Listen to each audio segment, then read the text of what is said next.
F آئی اے کی جانب سے مربوط کارروائیوں کے دعووں کے باوجود پاکستان سے انسانی اسمگلنگ کا مکرو دھندا زور و شور سے جاری ہے، جبکہ پاکستان میں مردوں کے ساتھ ساتھ خواتین انسانی اسمگلرز کی بڑھتی ہوئی سرگرمیوں نے قانون نافذ کرنے والے اداروں کو چکرا کر رکھ دیا ہے۔ وفاقی تحقیقاتی ایجنسی ایف آئی اے نے انسانی اسمگلنگ میں ملوث 143 اسمگلر کی فہرست پر مبنی ریڈ بک جاری کر دی ہے۔ ریڈ بک میں 7 خواتین انسانی اسمگلر بھی شامل ہیں، جن کے خلاف ملک کے مختلف علاقوں میں درجنوں مقدمات درج ہیں۔ فہرست میں انسانی اسمگلنگ میں ملوث میاں بیوی بھی شامل ہیں، جن کے خلاف 216 مقدمات قائم ہیں۔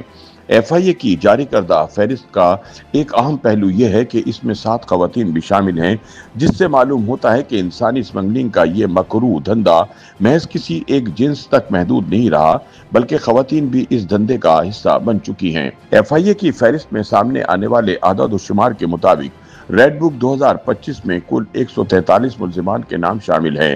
ریڈ بک میں سب سے زیادہ مقدمات لاہور زون سے تعلق رکھنے والے اسیم محمود ملک اور ان کی اہلیہ زوبیہ رباب ملک کے خلاف درج ہیں۔ دونوں پر الزام ہے کہ انہوں نے جعلی ویزے اور دستاویزات فراہم کر کے شہریوں کو یورپ کے مختلف ممالک بھیجنے کے نام پر خطیر رقم وصول کی۔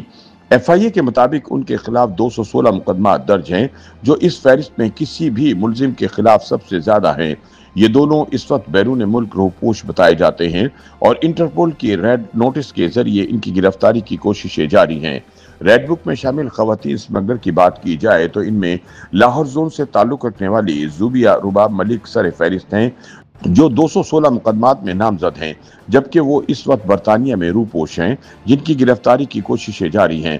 فہرست میں موجود خاتون انسانی اسمگلر انم حسیب کے خلاف 2016 اور 2019 میں 7 مقدمات درج ہوئے۔ یہ مقدمات جعلی ویزوں اور بیرون ملک بھیجنے کے بہانے شہریوں کو لوٹنے سے متعلق ہیں۔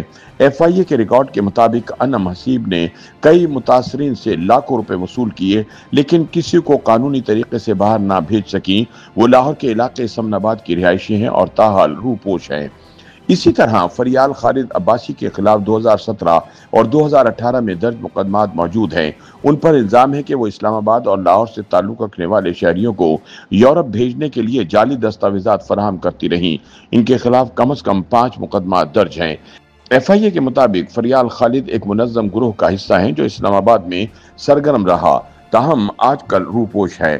ایف آئی اے کی ریڈ بک میں شامل نادیہ نایاب شیخ کے خلاف کئی مقدمات درج ہیں، جن میں 2015 اور 2017 کے نمایاں کیسز شامل ہیں۔ ان پر الزام ہے کہ وہ بیرون ملک نوکریاں دلانے کے بہانے شہریوں سے بھاری رقم لیتی رہی ہیں۔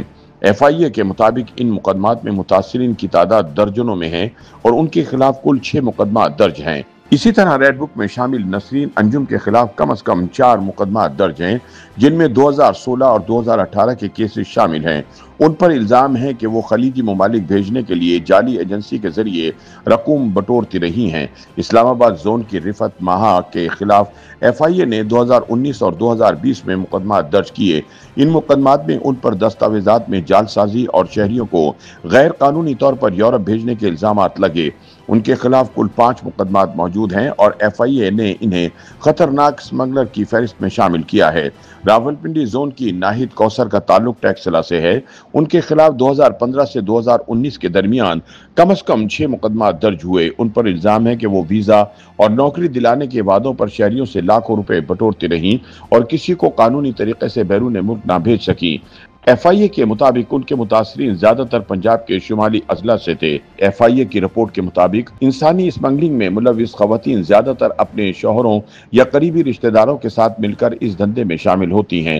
کئی کیسز میں یہ بات سامنے آئی کہ شوہر یا بھائی پہلے سے انسانی اسمگلنگ کے نیٹ ورک میں سرگرم تھے اور خواتین ان کے ساتھ مل کر شہریوں کو قائل کرنے یا مالی معاملات سنبھالنے کا کردار ادا کرتی تھیں۔